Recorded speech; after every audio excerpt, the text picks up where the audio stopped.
Bonjour et bienvenue dans cette vidéo. Alors aujourd'hui, je vous propose une interview de Ina, qui est une amie russe qui habite Moscou et qui a un lien très particulier avec la France.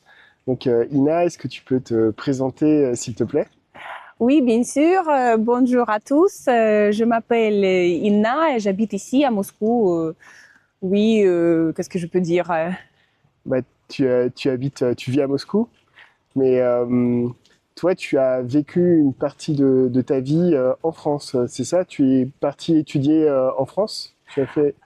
Oui, je suis née franchement à Saint-Pétersbourg Ouais. et après j'ai déménagé ici à Moscou avec mes parents et presque pendant 20 ans j'habite ici à Moscou Mhm. et j'ai fini l'université ici à Moscou aussi. Et après l'université, je suis allée et j'ai étudié à l'étranger. D'accord. Ah oui, pas que en France, tu as étudié dans d'autres pays. Franchement, oui. Avant, j'ai étudié à l'Angleterre. Mhm. C'était Londres. J'ai étudié le business en anglais. Et après, quelques temps après, je suis allée en France et j'ai étudié là-bas. J'ai étudié à Paris, à l'école privée. Et après, c'était la Côte d'Azur, bien sûr. Oui, ah, c'est là qu'a commencé ton lien avec le sud de la France. Et là... Oui. Oui. C'était aussi l'école privée. Je suis arrivée en France pour améliorer mon français un petit peu. Mhm. Parce que j'ai étudié ici en Russie, à Moscou, à Saint-Pétersbourg. Mais pendant quelques années, j'ai travaillé avec la compagnie juridique et nous avons parlé que anglais. D'accord. Franchement, j'ai oublié presque toute la français. Ouais, c'est la difficulté avec les langues étrangères. Quand on n'a pas de pratique, on oublie rapidement la langue. Ouais. Ah oui, c'est vrai. Parce que quand je suis arrivée à Paris, c'était vraiment dur pour moi. J'ai compris toutes les choses, mais j'ai pas pu exprimer mes idées. Mhm. Souvent, j'ai l'impression que quand on apprend une langue étrangère, on a plus de facilité dans la compréhension que pour l'expression orale. On comprend mieux que l'on ne s'exprime. Et c'est vrai parce que pour parler, on doit parler. Et Mhm. quand tu n'as pas beaucoup de gens qui parlent français, par exemple en Russie, tu dois lire beaucoup de livres, tu dois écouter beaucoup de choses, regarder la télé, mais c'est Mhm. pas toujours. Ouais, c'est un vrai effort. C'est pas naturel de par l'environnement. Mhm. Et du coup, qu'est-ce qui t'a surpris quand tu es arrivé en France en tant qu'étudiante à Paris? Mhm. Qu'est-ce qui t'a surpris de la France entre ce que tu avais comme idée de la France, un peu les clichés, et ce que tu as pu voir réellement en arrivant à Paris? Mhm. C'était franchement pourquoi je suis arrivée, pourquoi j'ai commencé à étudier le français à l'université. Parce que avant j'ai étudié l'anglais à l'école et après à l'université j'ai choisi une autre langue, c'était le Le français. français. Oui, et c'était le rêve de mon père que je parle français parce que c'est très mélodique, tu sais, c'est la langue d'amour et blablabla et d'autres choses. Et oui, quand j'ai fini de travailler dans l'organisation juridique à Moscou, j'ai eu cette opportunité pour voyager un peu. Et je suis allée à Paris et j'ai étudié là-bas, comme je dis avant. Et nous avons étudié la culture de la France, tu sais. Et c'était vraiment incroyable. Mhm. D'accord. Mais quand tu es arrivé en France, il y a des choses qui t'ont surprise, qui t'ont étonné entre la France que tu t'imaginais depuis la Russie Mhm. et puis la réalité. C'était pas ma première fois en France. Je suis arrivée en France avant. Oui, C'était, je pense que la deuxième fois quand je suis arrivée à Paris pour étudier. Avant, c'était que les voyages, tous les trucs comme ça. Euh, oui, mais quand je suis arrivée la deuxième fois, c'était un peu bizarre pour euh, comprendre que les gens qui habitent pas loin de toi, par exemple, quand je suis allée dans le supermarché, j'ai compris et j'ai je savais que les gens qui travaillent dans ce supermarché, ils parlent anglais, mais ils n'ont pas parlé anglais quand c'était quelqu'un qu'ils ont demandé quelque chose en anglais. Tu as compris? Tu veux dire, en France, tu as utilisé l'anglais au début pour communiquer avec les gens et les gens ne faisaient pas d'efforts pour parler anglais avec toi? Moi, j'ai essayé de parler que le français, Ouais. mais chaque matin, je suis arrivée dans le supermarché pour acheter quelque chose, D'accord. comme le café, et la propriétaire de ce supermarché, il m'a connue très bien. Mhm. Mais quand les touristes, une fois, j'ai vu cette situation un peu bizarre, quand les touristes américains, ils sont arrivés dans le supermarché et ils ont demandé où est la Tour Eiffel en anglais. Ouais. Il a dit, je comprends pas, je parle pas anglais. Et c'était un peu bizarre parce que moi, nous avons parlé avant, et nous avons parlé un peu d'anglais, un peu de français. Ah, je comprends. Oui. Donc les gens en France ne font pas d'efforts quand il y a des touristes. Mais j'ai envie de dire qu'en Russie, c'est un petit peu pareil quand même. Ah, oui, c'est vrai, parce que moi, je peux pas juger, parce que j'habite ici, je suis russe, et Ouais, toi, ouais. français, et pour toi, c'est... Ouais, j'ai vécu un petit peu cette situation aussi quand je suis arrivé en Russie. Et je parlais pas russe, pas du tout. Et les gens faisaient pas d'efforts. Parfois, des gens qui parlaient anglais ne faisaient pas d'efforts pour parler anglais. Parce que j'imagine que c'est légitime quand on vit dans son pays, qu'on parle sa langue. On s'attend à ce que les étrangers fassent l'effort de parler la langue du pays. Mais tu sais, je pense qu'en Russie, il n'y a pas beaucoup. Je parle en Russie en général, parce que Ouais. Moscou, c'est quelque chose de différent. Je pense que ici, c'est dur, j'insiste, de dire ça, que c'est dur de trouver les gens qui parlent anglais ou d'autres langues Ouais. en général. Ouais, ouais. Et en France, je pense que c'est plus souvent quand tu peux trouver quelqu'un qui parle d'autres langues. Mhm. Ouais, oui, ça me semble tout à fait juste. Il y a même les Français qui sont là en Russie, à Moscou, depuis longtemps, depuis 15 ans, 20 ans. Souvent, ils ont cette réflexion que finalement, à Moscou, tu pouvais faire du business en anglais il y a 15 ans, mais qu'aujourd'hui, en 2024, il faut parler russe. Pour le business ou pour la vie, il faut parler russe. Ouais, c'est un passage obligé pour ceux qui s'installent en Russie, il faut apprendre le russe. Et alors, poursuivons un petit peu. Donc, tu as fait tes études à Paris, puis après dans le sud de la France. Et ensuite, tu as souvent voyagé, notamment dans le sud, près de la Côte d'Azur, c'est ça? J'adore voyager en général et franchement, j'ai visité beaucoup de pays. J'ai eu cette possibilité. Je suis très contente que j'ai eu cette possibilité maintenant presque, mais pas comme avant le Covid, si je peux dire comme ça. J'ai visité, je pense que plus que 45 pays. Oui.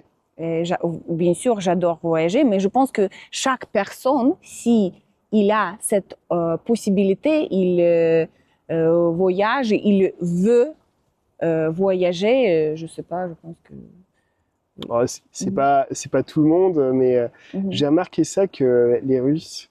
Alors à l'époque où j'étais sur les applications de rencontres, c'est souvent le cas où les Russes, les femmes, bah, du coup j'ai pas vu, mais j'imagine que les hommes c'est la même chose, mettent cette information qu'ils ont voyagé dans 20, 30, 40 pays.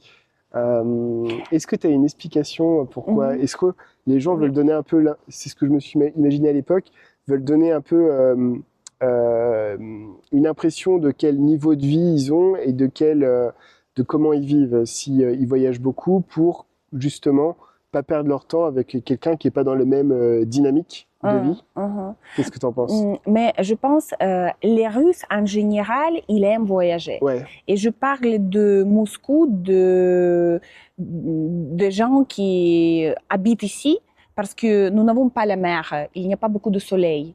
Et je pense que C'est l'explication pourquoi les gens, ils aiment passer le temps, par exemple, pendant l'hiver, ils aiment voyager quelque part en Thaïlande ou, Ouais. je sais pas, dans les pays Aller, chauds. aller chercher un petit peu la chaleur pendant Oui, l'hiver, ouais. oui. Ouais, ouais. Et c'est l'explication comme ça. Mais pour découvrir quelque chose, j'adore découvrir les choses. Mhm. Pour moi, c'est nécessaire. Je suis Sagittaire et je Ah, peux pas, tu sais, vivre, avoir la vie calme. ouais. On doit bouger toujours. Pour moi, c'est la vie. Bon, tu sais ce que je pense de l'astrologie. Oui, désolée.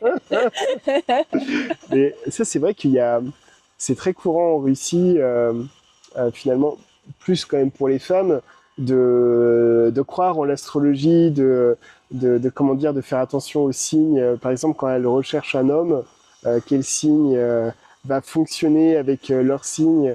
Mhm. Je sais pas d'où ça vient. En France, on n'a pas on n'a pas vraiment ça. J'ai pas l'impression que c'est autant présent.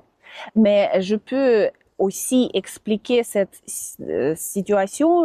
Je peux donner mes commentaires Mhm. car je travaille avec beaucoup de gens, car j'ai beaucoup d'étudiants. On va en parler, ouais. Parfois, c'est dur de trouver la même langue, si je peux dire comme ça, ou être sur le même page avec un étudiant, ton étudiant. Ça dépend peut-être de la signe aussi. Ah, donc ça veut dire que, bon, on va en parler après, mais tu travailles, enfin, tu as plusieurs travails, mais tu travailles notamment comme professeur. Mhm. Tu enseignes les langues et tu regardes le signe astrologique de tes élèves pour adapter l'enseignement, c'est ça, pour comprendre comment il fonctionne? Non, franchement, non. Mais quand tu commences à travailler avec quelqu'un de nouveau, Oui, et si tu as sur le même page, tu sens que tu as sur le même, la même longueur d'onde, quoi? c'est ça. En français, on dit la même longueur d'onde quand, Oui, ouais, dans le même, dis-moi. la même longueur d'onde. Ah, longueur d'onde. Hmm. Oui, oui. Si nous sommes dans le même, après, je demande, La même énergie, c'est oui, ça, hein. Ok. je pose cette question. Tu es désolé, mais quel est ton signe? Signe Oui, astrologique. oui, oui. Et il m'a dit, par exemple, je suis Sagittaire, je suis en Lion, ou je sais pas. Et après, je comprends. Ah oui, bon, c'est parce que on peut travailler, on peut continuer. C'est comme ça, c'est comme, tu sais. Bon, explorons un petit peu ce sujet. Du coup, toi, tu es Sagittaire.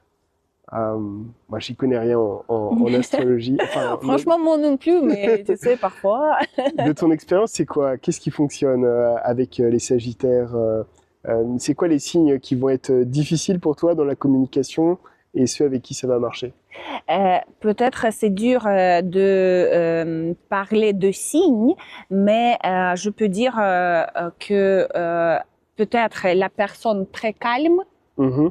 si la personne est très très calme, c'est un peu difficile pour moi de communiquer avec cette personne. D'accord. Cette personne, oui, parce que moi je suis un peu dynamique. Oui. Je peux pas dire un peu, mais je voudrais dire vraiment très dynamique. C'est parce que je peux pas Ok. communiquer Donc, avec quelqu'un très calme. il faut des gens qui ont un niveau énergétique assez élevé, toi, pour que ça fonctionne dans la communication. Finalement, des gens qui te ressemblent. Oui, je pense que oui. Ok, ça marche. C'est c'est normal, je pense. Alors, revenons à la France. Donc, tu as étudié en France, après tu as continué à voyager, et finalement, tu as jamais coupé ce lien avec la France. Aujourd'hui, tu voyages régulièrement en France. C'est ça, tu as des amis en France?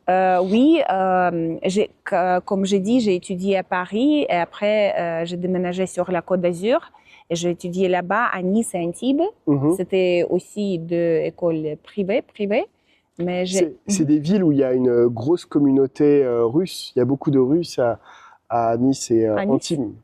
Je pense que oui. Ouais. Par exemple, ma copine, elle est mariée avec quelqu'un, avec le français, ils habitent à Nice. À Nice. Et elle est russe. Elle est russe, il est français, c'est incroyable. C'est un Bah, bon match en anglais, mais en français, j'ai oublié. Il m'a dit, mais j'ai oublié. mais on peut dire match. On peut dire Ah oui, match, ouais. oui, Ouais, ouais, d'ailleurs, c'est ce qu'on dit, ouais. oui. Ou tu veux dire dans leur relation que c'est un couple qui fonctionne? Mais ça dépend si tu trouves quelqu'un avec qui tu peux passer le temps, avec qui tu as les mêmes intérêts. C'est pas s'il n'est pas si tu es russe et il n'est pas russe, c'est pas grave. Mhm. Mais bien sûr, c'est pas Mais grave. Non, j'ai beaucoup non, c'est de copines de copines comme ça bah, qu'ils ont déménagé. en France pour rejoindre leur mari, c'est ça? Oui, en France, Nice, la Corse, j'ai la copine, elle habite en Corse, très Ouais. contente, très heureuse. C'est Oui, des endroits où l'intégration des Russes est plus simple parce qu'il y a des grosses communautés russes dans le sud de la France. À Nice, Antibes, il y a beaucoup de Russes. Donc, les Russes qui arrivent peuvent retrouver sur place des Russes pour comment dire, pour pas se sentir trop isolés.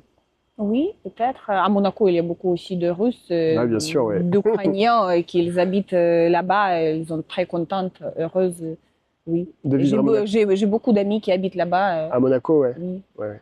beaucoup de Russes qui habitent là-bas. Et donc, toi, grâce à à comment dire, à l'éducation que tu as reçue en français, tu t'es orienté professionnellement ensuite vers le travail de professeur. Enfin, tu enseignes le français à tes élèves qui sont des Russes qui apprennent le français. C'est ça? Franchement, oui, j'ai beaucoup d'étudiants, les filles, les hommes, qui habitent, par exemple, partout, pas que Pas qu'en Russie. ici en Russie. Mhm. Ils habitent, par exemple, j'ai beaucoup d'amis qui habitent en France ou Mhm. en Allemagne, aux États-Unis. Mais c'est pas que mes amis, ils ont mes étudiants. Oui. Et Donc, c'est parce qu'ils ont besoin de moi ça peut être, par exemple, le une prof. femme qui Mhm. rencontre un homme, prenons cet exemple, Ah un oui, homme c'est vrai. français, Mhm.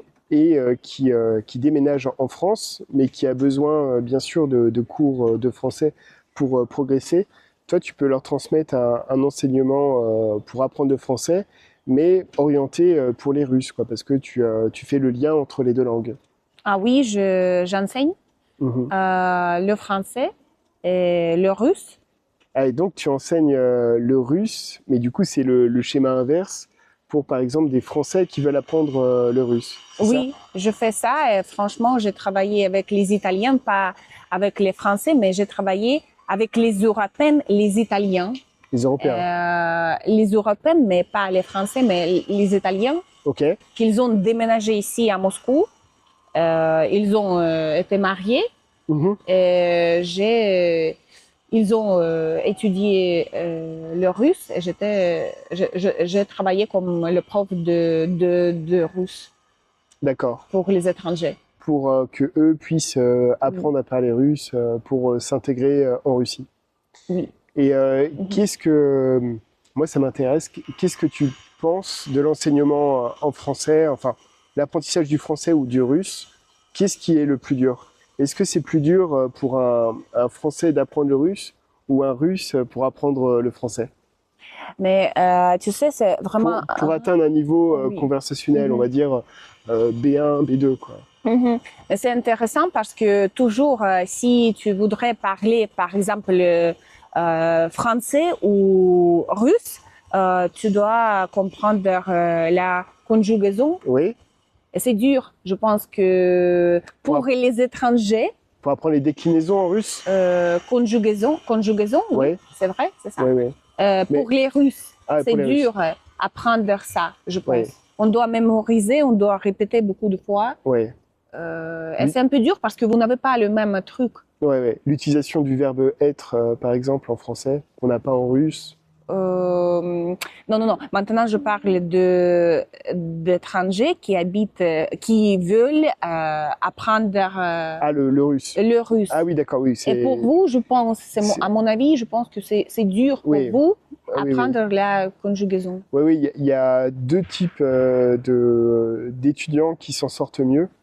C'est ceux qui ont appris le latin à Mhm, l'école. Par mhm, exemple, en français, alors je ne sais pas si c'est encore le cas, mais à l'époque où j'étais au collège, il y a fort longtemps, on apprenait le latin en cinquième.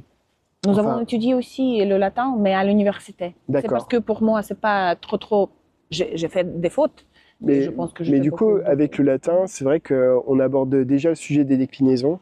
Et c'est quand même la porte d'entrée pour comprendre la conjugaison, enfin la conjugaison en russe. Et puis, au collège, donc l'année d'après, c'est en quatrième, on a le choix entre une deuxième langue étrangère. Enfin, à l'époque où j'étais à l'école, c'était le cas.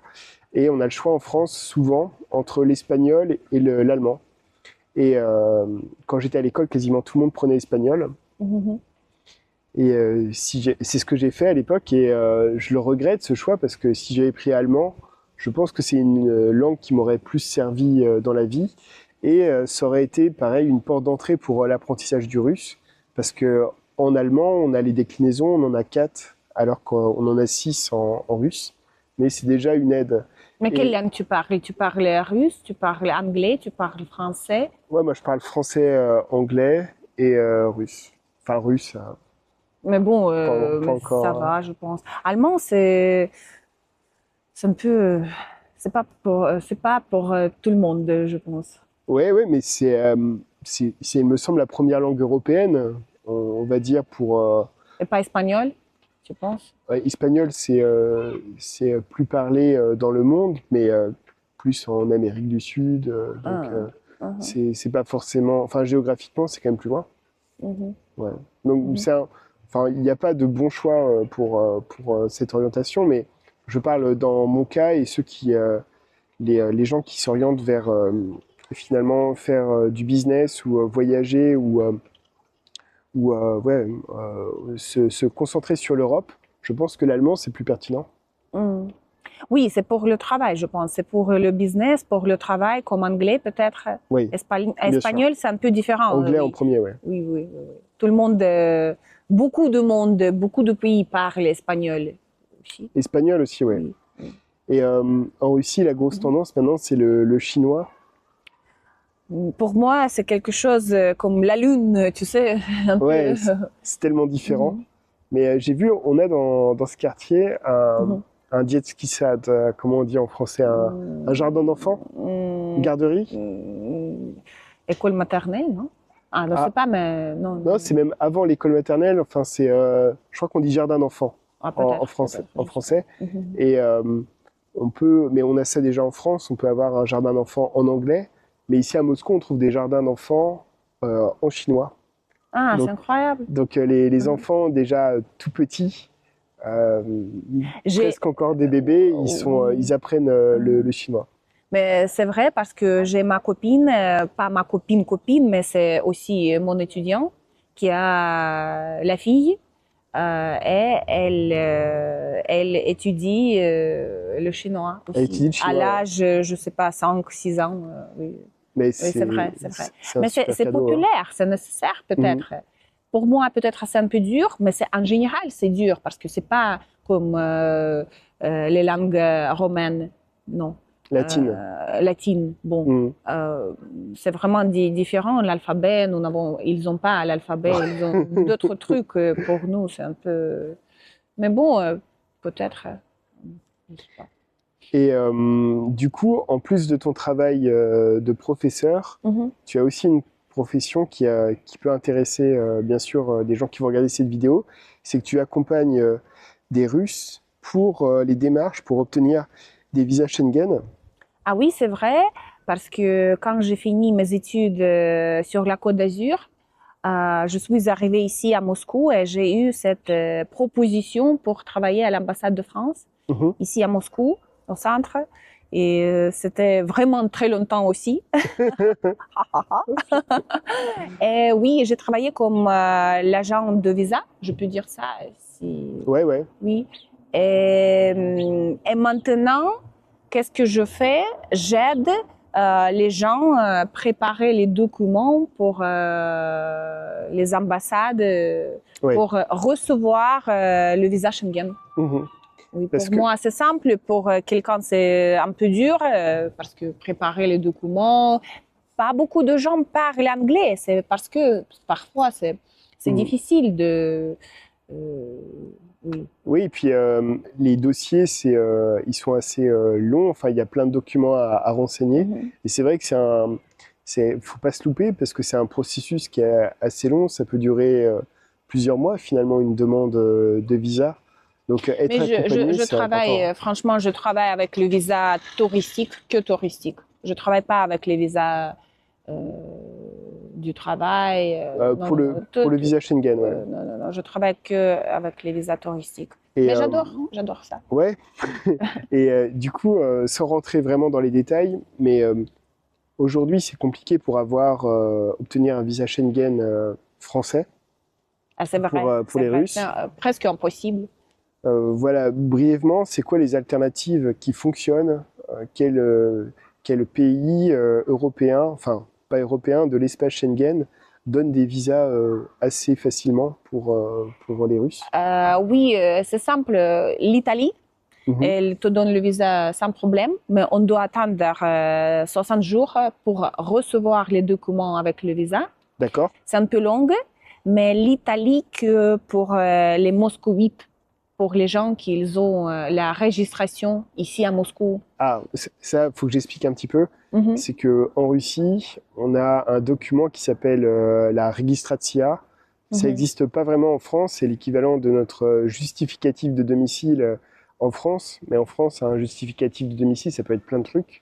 Ça peut être une facture de gaz ou de téléphone. Je crois que même un relevé de compte bancaire, ça fait office de justificatif de domicile, alors qu'en Russie, c'est vraiment un document spécifique et qui est compliqué à obtenir. En plus, c'est assez compliqué.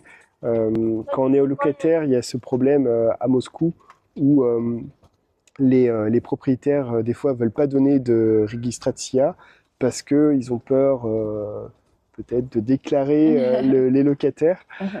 Donc voilà, ce document spécifique, la registratia, c'est l'équivalent de notre justificatif de domicile en France. Oui, mais si tu habites, par exemple, quelque part, pas à Moscou, mais Ouais. quelque part pas à Saint-Pétersbourg, mais dans la petite ville, par exemple, tu peux préparer tes documents à l'ambassade grecque.